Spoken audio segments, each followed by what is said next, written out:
Olá, senhores! Estamos começando o programa Resenha de Mercado na nossa Estúdio 92.3 FM de Cascavel.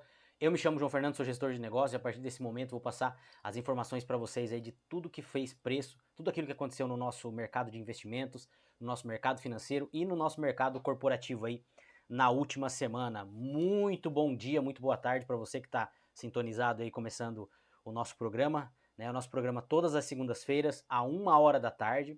Né? E, pessoal, dando os nossos recadinhos de sempre aí, né?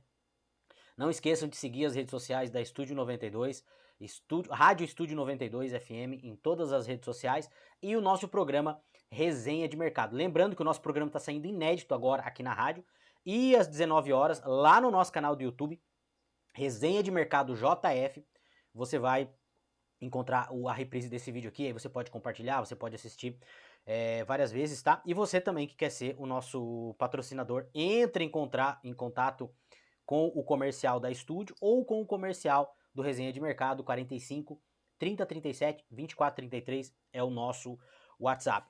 E aí, pessoal, chegando no final do ano, final de 2024 aí, né? Muita coisa fez preço, muita coisa aconteceu no nosso mercado, no campo econômico, no campo aí do nosso mercado corporativo, bastante coisa agitando o mercado e eu vou passar essas informações para vocês. Mas antes, eu queria fazer uma pergunta para vocês. E aí, como é que vai terminar o ano? Comenta aí, entra lá no nosso grupo também. Nós temos a nossa comunidade Resenha de Mercado. Entre em contato pelas redes sociais, tá? Entre em contato comigo para eu colocar você lá no nosso grupo, onde a gente conversa lá, bate papo, fala sobre investimentos. E aí, como é que tá terminando o ano? Como é que tá sendo o ano de 2024? E como é que ele vai terminar para você investidor, para você gestor? O ano foi melhor que 2023? Quais são as perspectivas para 2025? O que você vai fazer? Você já fez o teu planejamento de faturamento da tua empresa? Você, pessoa física, já fez o teu planejamento de faturamento do ano que vem? De quanto você pode gastar, de quanto você pode investir? Você já tem planejamento de investimentos? É muito importante que todo brasileiro entenda de mercado e entenda de investimentos, porque você precisa guardar um pouco daquilo que você ganha. Porque a nossa moeda ela é depreciada dia a dia. Aliás, todas as moedas são depreciadas dia a dia. O nosso governo, o Estado, né, ele acaba criando essa anomalia e depreciando a nossa moeda com a expansão monetária, expansão fiscal, enfim, todo tipo de expansão que o Estado pode fazer. É assim que o jogo é jogado, a gente não pode se conformar, a gente tem que tentar melhorar o nosso país, a gente tem que tentar melhorar a nossa economia, a gente tem que tentar melhorar como ser humano, sempre, né, jogando o jogo com honestidade, respeitando, né, a nossa legislação, respeitando o setor político, enfim, respeitando tudo, mas a gente tem que tentar mudar devagarinho, segundo aquilo que a gente acha que é viável para nós. Tá bom, pessoal? Dando esses recados aí, feito esse disclaimer, vamos aí para as notícias da semana, né? Como a gente sempre começa aqui, eu começo falando um pouquinho sobre o dólar e sobre o Ibovespa, né, pessoal? Deixa eu colocar aqui para vocês como que o Ibovespa se comportou esta semana. Então, nós fechamos a semana na sexta-feira passada com o Ibovespa a 122 mil pontos, tá? Nós tínhamos uma perspectiva no começo do ano, né? Vários gestores, várias autoridades aí falando que a gente teria um Ibovespa aí de 150 mil pontos. Isso acabou não se realizando, né? A gente já vinha falando que pelo que o governo estava fazendo, como as coisas estavam se comportando, isso não ia acontecer. E a gente teve uma queda aí na semana aí de quase 2% do Ibovespa. E no ano, né, eu sempre falo que a gente teve um ano perdido aí, uma queda aí de praticamente 8% no ano, né? Quem está exposto ao índice, tanto é que, pessoal, se você pegar a nossa moeda, ela é a pior moeda do ano, tá? Entre todas as moedas, as moedas principais, né, do mundo, nós somos a pior moeda, nós somos a pior bolsa, nós temos o pior ETF, então assim, tá bem complicado esse ano, a gente vai falar um pouquinho nas próximas matérias aí, o que tá acontecendo. Falando um pouquinho aqui do SP500, né, o SP500 deu uma corrigida também essa semana, nós tivemos aí, né, o Banco Central, né, o conselho lá, o FONC americano, passando o resultado daquilo que eles imaginam para a taxa de juros americana, né? A taxa de juros americana ela deu uma caída essa semana, eles baixaram, mas eles foram bem rígidos aí no pronunciamento, e eles já falaram que não vai cair da forma que está caindo. O mercado ficou de mau humor, o mercado já começou a responder, né? A inflação lá nos Estados Unidos está controlada, mas ainda está num patamar desconfortável, e isso acaba refletindo no mercado. O mercado não gostou disso aí, e a Bolsa Americana acabou fechando a semana aí com uma queda de 2,19. Falando de acumulado do ano, tá? Bolsa Americana, SP500, tá? Que é o índice de referência. Um crescimento de 25% no ano, tá? Vai fechar o ano aí com um crescimento muito alto. Se eu não me engano, eu tava vendo uma matéria esses dias, pessoal, que parece que apenas 3 vezes em 100 anos a Bolsa Americana terminou aí teve 3 sequências aí de aumento acima de 20%. Então, Bolsa Americana realmente performando bem, mostrando que o mercado americano é um mercado muito resiliente, é o maior mercado do mundo, né? Acaba sendo o motor do mundo aí junto com a China, e tá fazendo preço. Até onde isso vai, pessoal, a gente não sabe. A gente sabe que uma hora vai corrigir.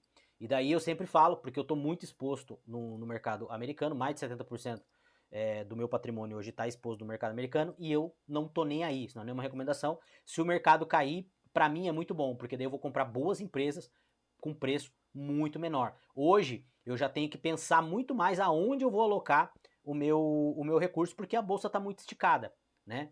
Mas se o mercado cair, eu vejo como uma oportunidade de alocar mais, comprar Johnson Johnson mais barata, comprar as 7 magníficas, né, que a gente deve dar uma corrigida, não vai subir para sempre, tá?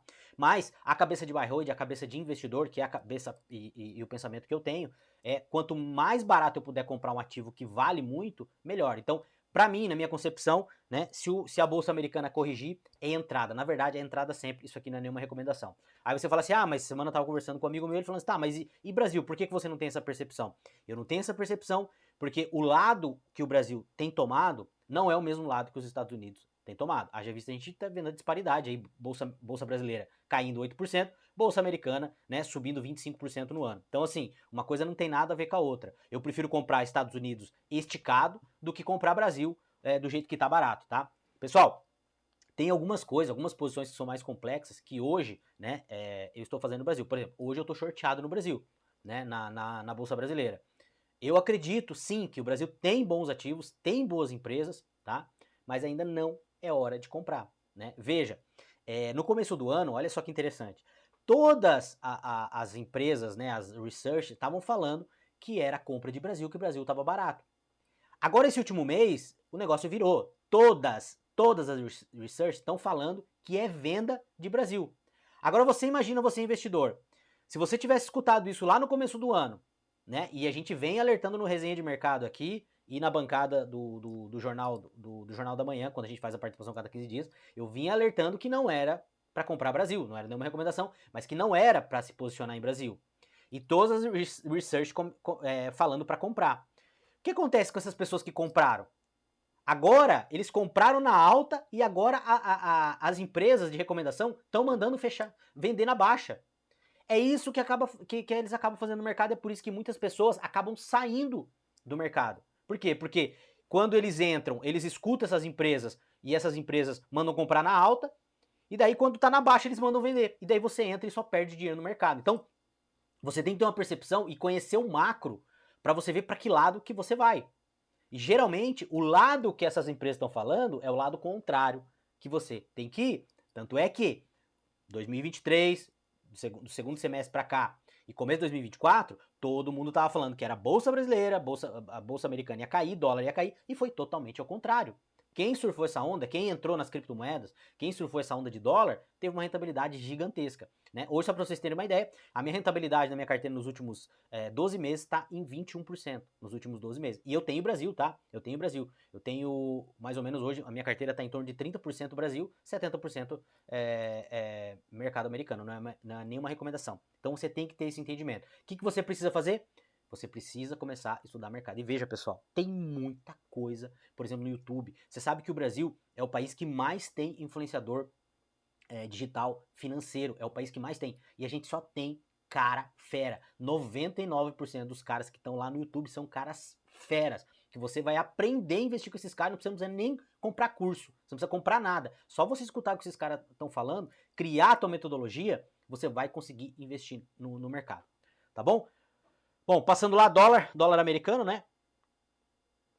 A gente já vai falar um pouquinho daqui a pouco mais afinco, só passando aqui para vocês. Então o dólar, ele acabou fechando aí sexta-feira em 6,08, tá? Uma alta de 0,66. E no ano também, né? Nós temos aí o SP500 subindo 25% e o dólar aí também subindo 25%. Se você somar os dois, né? Se você está exposto no ETF do SP500 e em dólar, você teve um crescimento aí de nada mais nada menos que 50% na tua exposição durante o ano, né? Fechando aí a 6,08, 25% no ano o dólar de crescimento. E pessoal, a gente teve recorde esse ano, tá? Se eu não me engano, foi na quarta-feira passada, o dólar chegou a bater 6,31. 6,31. Isso é surreal. Isso é surreal. A gente vai falar um pouquinho daqui a pouco se é especulação, se não é especulação, o que está acontecendo com o nosso mercado. Tá bom? Bitcoin, né? O Bitcoin essa semana também deu uma corrigida. Nós tivemos algumas notícias aí que acabou fazendo preço no próprio Bitcoin, né? Parece que El Salvador aí fez um acordo com o FMI e esse acordo, a moeda de curso legal não vai mais ser o Bitcoin, mas eles continuam, né, investindo em Bitcoin. Então a gente teve algumas coisas aí que ajudaram, a gente vai comentar também. O Bitcoin com uma queda, né, de 7% praticamente nos últimos 5 dias em real, 592 mil. Mas no ano, né, nada mais nada menos que 176% de crescimento no acumulado do ano de 2024. E pessoal, sempre dando disclaimer, né? O que eu vejo no Bitcoin? Se você tiver a oportunidade de comprar, compre. Não olhe preço. Bitcoin e dólar, eu não olho o preço. Eu vou fazendo a minha exposição um pouquinho todos os meses. Como é que funciona, pessoal? A minha ideia de Bitcoin, de criptomoeda, era exposição de 3% da minha carteira. Hoje ele está 7%.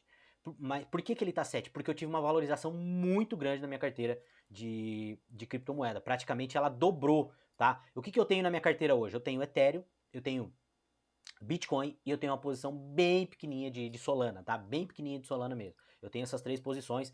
Não entendo sobre meme coin, sobre essas outras criptomoedas. Não paro para estudar isso, tá? Eu foco no Bitcoin, que é meu foco é de acumulação, tá bom? Então, assim, para mim, dólar e Bitcoin não é nenhuma recomendação aqui, mas sempre é compra, tá bom? E falando um pouquinho aqui do IFIX, né? O IFIX essa semana também uma retração aí de 1,14%. E no ano, né, pessoal, uma queda aí de 11,9%. O IFIX está sofrendo bastante, os fundos imobiliários estão sofrendo bastante, aí 2.946 pontos. E a gente já falou várias vezes aqui, né? Por que está sofrendo? Quanto mais a gente tem uma projeção de alta na nossa taxa longa, na nossa taxa de juros, mais os fundos imobiliários vão sofrer. Porque entre você comprar uma cota do fundo imobiliário que te paga lá 9, média de 9, 10%, e uma Selic aí que tá te pagando aí 12,25, né? Um CDI que tá te pagando isso, às vezes tem CDI que paga até mais, ou por exemplo, títulos do governo indexado ao IPCA aí que chegou a passar de 15 aí, né? Então as pessoas acabam indo para esses títulos que aparentemente são títulos mais seguros. Porém, todavia, né, isso acaba abrindo uma oportunidade. Por quê? Porque você consegue comprar cotas de fundo imobiliário muito abaixo daquilo que eles valem. Já falei aqui para vocês. Então você compra lá cota de fundo de laje, de fundo de escritório, pela metade do preço, e geralmente são escritórios muito bem posicionados nos grandes centros do Brasil aí, que você não teria oportunidade de fazer isso num imóvel particular, e a anomalia do mercado financeiro acaba te dando essa oportunidade. E veja, pessoal, muito interessante, né? A palavra crise para os chineses é a formação composta de duas palavras, perigo e oportunidade, que eu não lembro aqui em chinês, mas são essas duas palavras que formam a palavra crise. Então é na crise que a gente tem mais oportunidade de ganhar dinheiro, é na crise que a gente tem mais oportunidade de crescer. Principalmente o Brasil, que é um país emergente, tá? Mas quando eu falo de crise, pessoal, eu tô falando de crise. Eu não tô falando de país falido. A partir do momento que o país falir, que o país for em default quebrar, aí não adianta mais. Hoje a gente vive uma crise. A gente vive a eterna crise do Brasil. E a gente vive uma eterna oportunidade no Brasil. Por exemplo, fundos imobiliários hoje é os ativos que eu mais estou de olho no Brasil, depois da recuperação. Até onde vai essa Selic? Até onde a Selic vai continuar subindo? Até onde a taxa de juros vai continuar subindo? A gente não sabe. Então, de repente, você tem que ter paciência de comprar um fundo imobiliário desse e ver ele derreter um pouquinho mais, né? E continuar comprando. Aí vai da tua cabeça, aí vai de como como que você gosta de investir. E se você quiser saber mais, né? Entra lá na nossa comunidade que a gente vai falar sobre isso com vocês lá na nossa comunidade. Pessoal, então, o que aconteceu essa semana aqui? Vamos para as primeiras notícias aqui. O Banco Central, veja, nós tivemos a maior intervenção do Banco Central desde 1999. Todo mundo sabe, né? Tava todo mundo reclamando que o Banco Central não tinha feito venda de dólar ainda para tentar segurar, né, o nosso câmbio aí. E nessa última semana aí foi feita uma venda, parece que mais de 20 bilhões de dólares, foi a maior intervenção. O real, o dólar cedeu um pouquinho em relação ao real, mas depois ele acabou subindo de novo. Então aqui uma matéria, né, dizendo a maior intervenção do BC no dólar desde 1999. A autoridade monetária injetou 8 bilhões para forçar a queda da moeda após chegar 6,30 nesta semana, né, pessoal? Ó, na parte da manhã, isso foi, se eu não me engano, na quarta-feira, tá? A autarquia vendeu 3 bilhões, porém não foi suficiente para uma descida significativa da moeda, tá? Tempo depois, o BC leiloou mais 5 bilhões à vista, tá? O maior feito no período em 25 anos. E parece que na semana, tá? Foi vendido aí, entre essa semana e semana passada, mais ou menos 20 bilhões de dólares para tentar segurar o dólar.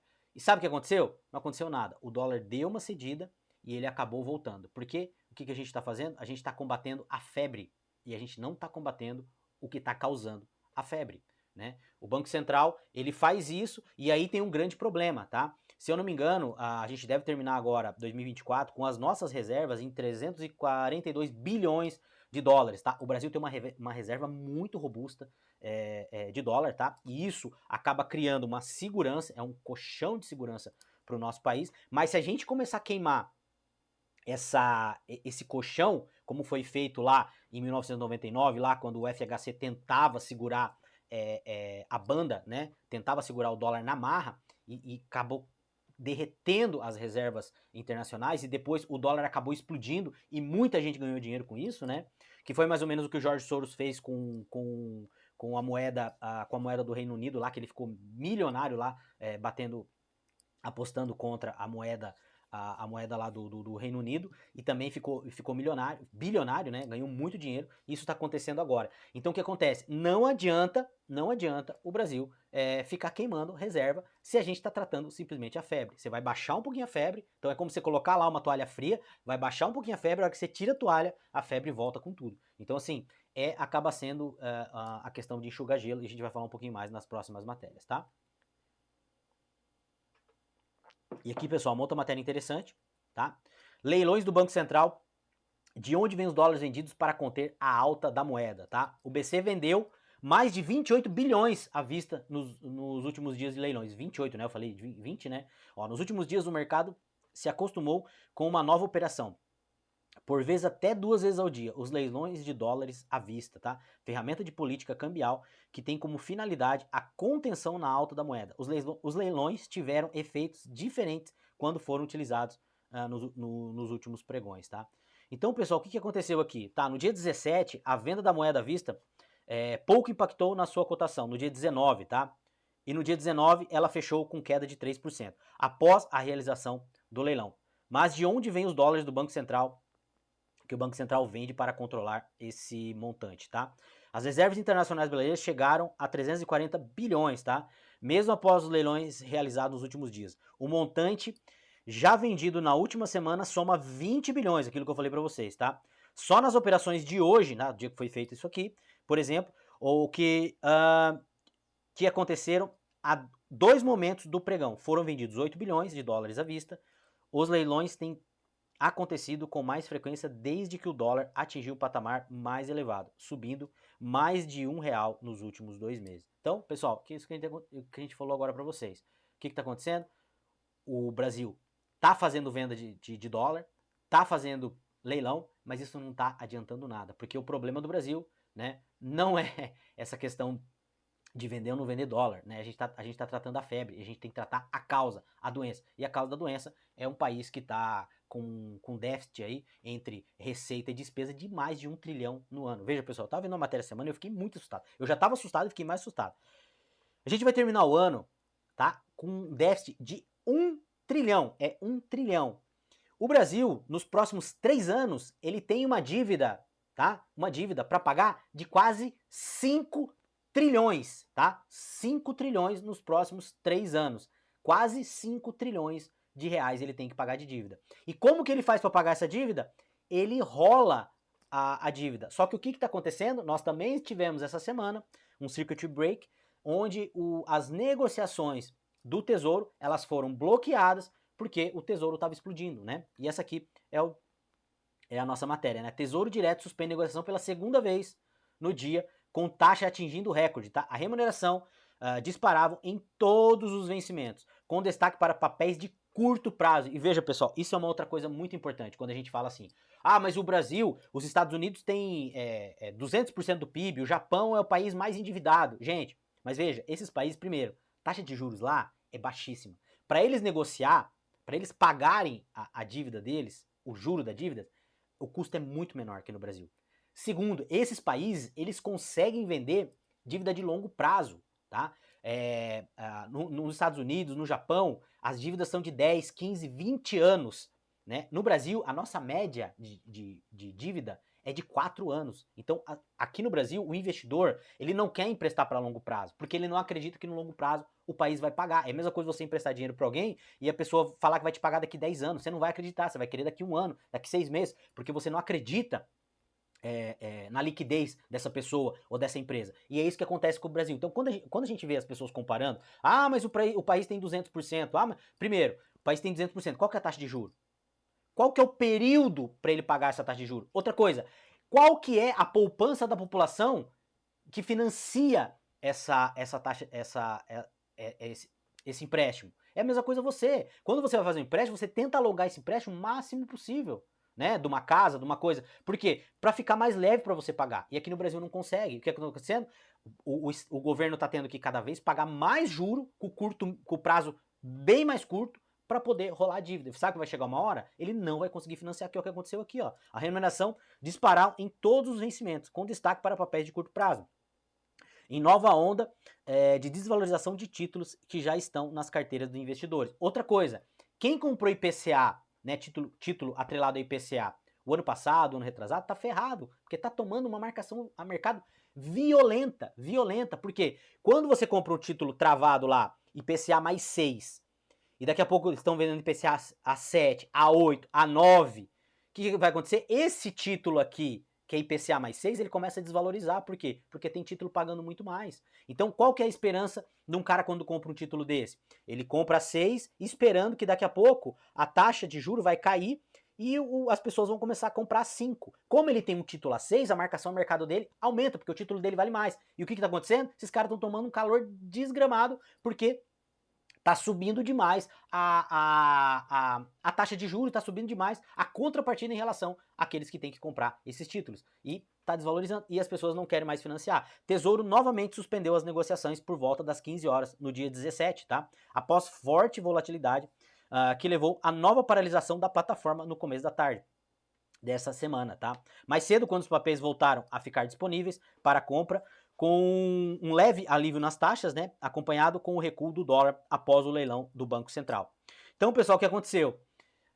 A taxa pedida pelos investidores foi tão grande que o Tesouro não estava conseguindo vender, que acabou dando esse circuit break. Então, o que acontece? Veja o que está acontecendo. A gente não está conseguindo vender título, o dólar está disparando, o Banco Central está vendendo dólar, não está conseguindo abaixar o dólar em relação ao real. Então, o que a gente começa a ver? Que tudo isso é muito preocupante. E por que o investidor está saindo do Brasil? Já falei várias vezes para vocês aqui, vou ser repetitivo. Está saindo do Brasil, primeiro, porque tem coisa muito melhor fora. Segundo, porque não acredita mais no Brasil, entendeu? Vamos lá, pessoal. Tem bastante coisa para falar aqui e a gente está chegando quase no finalzinho. E aqui, né, dólar às 6h30, quais são as ações ganhadoras e as perdedoras com um real fraco em 2025. Isso aqui é uma recomendação do PDG Pactual. E pessoal, sempre que eu vou passar alguma coisa dessa para vocês, eu leio bem a matéria para ver se eu acredito nisso que eles estão falando, tá? Porque aquilo eu falei para vocês. Geralmente esses research, eles dão recomendação de venda, de compra, quando já passou a oportunidade. Eles estão sempre atrasados, sempre atrás da curva, tá? Então aqui o relatório, eu vou ler o preâmbulo aqui para vocês, tá? Se as últimas semanas de 2024 estão dando qualquer sinal econômico, qualquer sinal para um cenário econômico do ano que vem é que 2025 será marcado por dólar forte, tá? Então o que acontece? Se você quer investir em Brasil, onde você tem que focar? A primeira coisa que você tem que analisar, empresa com caixa. Empresa que tá muito alavancada, que tem muita dívida, tá? Essas empresas vão sofrer demais. E tem várias matérias, vários especialistas falando que a gente vai ter muita quebra no Brasil o ano que vem. Então, mais do que nunca, tá? O caixa vai ser rei. Primeira coisa, olha se essa empresa tá alavancada. Segundo, o que a matéria fala? Pegue empresas que têm a sua despesa em real e a sua receita em dólar. Por exemplo, empresas de commodity, né? Empresas de petróleo. Ele falou um pouquinho ali das empresas na parte agrícola também. Só que a gente tem um porém. Essas empresas, por mais que elas estejam atreladas à sua receita a dólar, né, que exporta demais, o que acontece? O custo dessas empresas também é muito afetado pelo dólar. Por quê? Porque os insumos são todos, né, na grande maioria, são insumos importados. Então isso acaba refletindo um pouco. Agora, empresas de petróleo, né, empresas exportadoras, por exemplo, de alimentos, né? Então, essas empresas que têm o seu caixa, que tem a sua operação em real e tem a sua exposição, a sua venda, a sua venda lá fora em dólar, são empresas que de repente possam ser empresas interessantes. Porém, são as empresas que menos têm caído, tá? Algumas empresas dessas, a cotação tem até aumentado um pouquinho nas últimas semanas. Então a gente tem várias empresas aí e procura a matéria lá, porque ele fala e eu concordo bastante com essa matéria aí, tá bom? Vamos para a próxima lá? Isso aqui é muito interessante, pessoal. Vamos lá. PT pede ao CAD investigação contra a Faria Lima por manipulação do câmbio. Pessoal, eu até gravei um vídeo semana na resenha. Esse aqui é o momento comédia aqui do nosso programa. Vamos lá. O PT, tá? Um deputado do PT, ele pediu investigação pro CAD por causa por causa disso tudo que está acontecendo, dessa manipulação no câmbio. E aí, pessoal, a gente tem na mídia hoje, né, muitas pessoas falando que o que está acontecendo no Brasil é fruto de meme, é fruto de especulação. A gente teve mais essa, né, do pessoal falando que o que está acontecendo no Brasil é fruto de meme, de especulação. Aí eu queria fazer uma pergunta para você. Você brasileiro, você que tem poupança, você que comprava Tesouro Direto, você que tirou o teu dinheiro do Tesouro Direto, ou você que vendeu suas ações, ou você que vendeu o teu CDB, e pegou o teu dinheirinho e abriu uma conta numa corretora lá fora nos Estados Unidos e mandou lá, você está especulando para quebrar o Brasil? Porque o mercado, sabe quem que é o mercado? O mercado é você que está na rua. O mercado é você vendedor, o mercado é você açougueiro, o mercado é você que está escutando o programa. Você é o mercado. Sai na rua, o mercado não é a Faria Lima. Esses caras, eles não têm o poder de manipular o dólar. Veja, essas pessoas estão ganhando dinheiro por causa de um erro, tá? De um erro que o governo está fazendo, que é gastar muito. Quando você vai financiar uma casa, né? Você chega lá e o banco fala para você, qual que é a tua renda? Tua renda é 10 mil reais. Então você não pode comprometer mais que 3 mil, 30% com a parcela do imóvel que você vai comprar. Se a parcela do imóvel vai ficar 3.500, você vai ter que comprar um imóvel mais barato, porque senão o teu financiamento não vai sair. O banco não vai te liberar. E é isso que está acontecendo com o nosso governo. Por que as pessoas não querem mais financiar o governo? Por que o estrangeiro não quer mais financiar o nosso governo? Porque o governo está com a receita dele comprometida. Nós estamos com 1 trilhão de déficit este ano. Nós estamos com déficit de época de pandemia, mas nós não estamos em pandemia. E outro detalhe que você tem que se atentar. Eu já falei que esse governo conseguiu fazer em 2 anos o que o governo da Dilma fez em 6, tá? E eu não tô entrando no mérito se é bom ou se é ruim. Eu não tô falando mal do governo, eu tô falando aquilo que tá acontecendo, tá? Não tô falando mal, não quero falar de governo aqui, mas eu tô falando o que tá acontecendo. E lá na época da Dilma, tinha outro fator, tá? A nossa dívida era muito menor. Então hoje a nossa dívida é muito maior, tá? Hoje, pra gente financiar a nossa dívida, é muito mais caro. Por exemplo, 2022, a média da Selic, ela ficou ali, na média, tá? No ano 2022, em 12%. Em 12%. Nós estamos hoje com a média desse ano, parece que vai ficar em 9%. A média, 9% Selic. Em 2022 a Selic estava mais alta. E por que estava mais barato financiar se a Selic estava mais alta?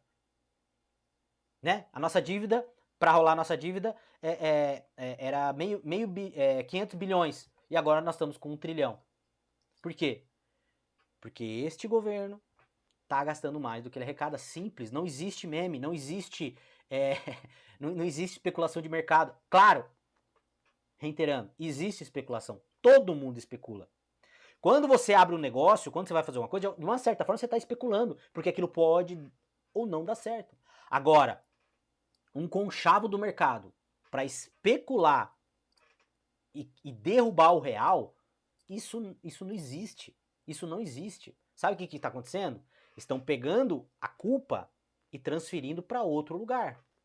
Porque no governo passado, né, a culpa era do governo, do dólar. E agora, quem que é o responsável? Quem que é o responsável? Quem que tem o ônus e o bônus do negócio? Né? Se o governo é quem comanda o país, eles têm que ser responsáveis. Né? Agora eu sempre falo aqui pra vocês, você tá jogando, o goleiro tá adiantado, você pega e vê o goleiro adiantado uma, duas, na terceira você pega e manda uma bola lá do meio de campo e faz o gol. Aí o goleiro, o técnico vai reclamar com o juiz que você não podia ter chutado do meio de campo. Ah, mas teu goleiro tá adiantado. Eu tô jogando o jogo. E eu falo pra vocês, pessoal, eu falo sempre no programa. Para quem tem conhecimento, não existe informação ruim, existe apenas informação. Você vai saber o que fazer com a informação, tá? E aí a gente tem, né, outras matérias aqui, bastante meme, né, sobre isso aqui também. Carne fica mais cara para o consumidor brasileiro enquanto o país bate recorde de exportação. Dólar mais caro. É isso que eu falei para vocês. Empresas que têm receita em dólar, tá muito mais atrativo hoje o cara exportar do que vender para o mercado interno, por causa dessa anomalia do dólar. E veja, pessoal, sempre falo isso para você, para que serve o Estado? E eu não sou contra o Estado, eu sou totalmente a favor do Estado. Eu acho que não existe humanidade sem Estado. O ser humano, né, Aristóteles falava isso, nós somos seres políticos. Nós somos seres de comunidade e bando. Para mim, eu não consigo conceber um mundo sem Estado. Mas veja, para que serve o Estado? Quando você se reúne com um grupo de pessoas lá no teu bairro, para que você se reúne? Para que você cria um conselho do teu bairro? Não é para você ter um equilíbrio dentro do teu bairro? Né? Causar um equilíbrio no teu bairro? E o que o governo está fazendo? Ele está causando desequilíbrio, anomalia, distorção. O governo está ali para gerar equilíbrio no mercado. E é isso que ele está causando. E a carne está subindo. Porque é muito melhor pro produtor de carne, né, pros frigoríficos, exportar do que vender aqui. Aí vai tudo para fora, porque o dólar está atrativo, o que acontece? A carne aqui sobe. Então, é uma montanha russa. Né? Aqui uma outra matéria, pessoal, da BioID, tá? A BioID está construindo a maior fábrica fora da China, tá? E é aqui no Brasil, tá? A nova unidade de Camaçari vai gerar 20 mil empregos diretos e indiretos, tá? O início da produção de veículos será previsto para 2025. Olha que interessante. A BioID, mesmo com o Brasil passando por esses problemas, ela tá investindo aqui no Brasil. E aí, pessoal, para a gente terminar aqui, para chegar no final do nosso programa, em um ano, Milei cortou o gasto e reduziu a inflação na Argentina. Pessoal, o que o Milei tá fazendo na Argentina, tá? É fantástico. Quando o Javier Milei, tá? Fez campanha para se tornar presidente da Argentina em 2023, ele brandiu uma motosserra, né, para simbolizar seu compromisso em cortar gastos públicos. A situação econômica da Argentina era um dos problemas que o autodenominado libertário prometeu resolver. E o que ele tem feito na Argentina desde então? Ele tem resolvido o problema da Argentina. Só para vocês terem uma ideia, tá? Pra gente encerrar aqui, pessoal. Comparação do Brasil com a Argentina, tá? PIB projetado do Brasil este ano, 3,39. PIB projetado da Argentina este ano, menos 3,5, tá? Bolsa brasileira, queda de quase 5%. Bolsa argentina, alta de mais de 63%. Inflação no Brasil, tá? 4,77, já atualizou 4 ponto alguma coisa acima da banda de tolerância. Inflação na Argentina está saindo de 299 para 62%, tá? Juros no Brasil, tá? 6,65%, tá? Juros na Argentina saindo de 133 para 32. Dólar na Argentina, tá? Ele saiu de 1.400 pesos em junho e foi para 1.030, tá caindo, tá? Dólar no Brasil saiu de 5,59 em junho e já passou agora em dezembro de 6,30, tá? ETF da Argentina, que replica as maiores empresas da Argentina, alta de 75% no ano. ETF brasileiro, queda de 25% por ano. Nós temos a pior bolsa do ano, nós temos o pior ETF do ano e nós temos a pior desvalorização em relação ao dólar do ano. Aí você para e pensa, por que o PIB da Argentina está caindo 3, o nosso está subindo 3, e os indicadores lá estão melhorando e os nossos indicadores estão caindo? Simples e puramente porque o nosso PIB, nós estamos crescendo à base de gasto, à base de estímulo fiscal. Isso não se sustenta lá na frente. Aí eu pergunto, isso é meme? O investidor sair daqui é meme? Não é meme. O investidor está vendo que lá na frente a bomba vai estourar. É como quando você tem uma empresa e começa a trocar as coisas dentro da tua empresa, trocar carro, trocar maquinário, e aquilo não vai, você não fez o estudo se aquilo vai gerar rentabilidade, se aquilo vai se pagar ou não. Então no Brasil nós estamos fazendo isso, é isso que está acontecendo com o Brasil. Não estou falando mal do Brasil, não estou falando mal do governo, estou falando aquilo que está acontecendo, é aquilo que o investidor está vendo.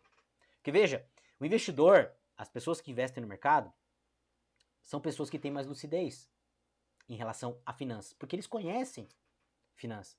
Você vai confiar no governo que está falando que não, que as coisas não estão acontecendo dessa forma, ou vai confiar no mercado, né? Veja, pessoal, o mercado é um reflexo do comportamento humano. As pessoas estão com medo, as pessoas não estão confiando.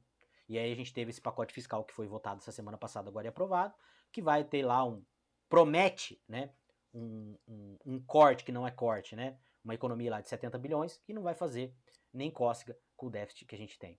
Então, assim, é muito preocupante. Qual o recado que eu deixo para vocês aqui, pessoal? Toda semana, estude, conheça o teu mercado, preserve um pouco do patrimônio que você tem. Se você tem patrimônio imobilizado, você tem que ter um pouco do teu patrimônio líquido para você poder manejar esse patrimônio, tá? Outra coisa que pode acontecer aqui no Brasil, que já acontece na China e aconteceu na Argentina também. Hoje você ainda consegue tirar dinheiro do Brasil, você consegue comprar dólar com IOF de 1,1. Daqui a pouco, o que pode acontecer o que aconteceu na Argentina? O governo colocar esse IOF 20% vai inviabilizar você comprar dólar, você não vai conseguir comprar dólar, porque você vai pagar uma taxa de 20%, ou daqui a pouco, né? Não estou falando que o governo vai fazer, não estou falando isso, mas isso são possibilidades e outros países fizeram. Por exemplo, a China, a conta capital é fechada.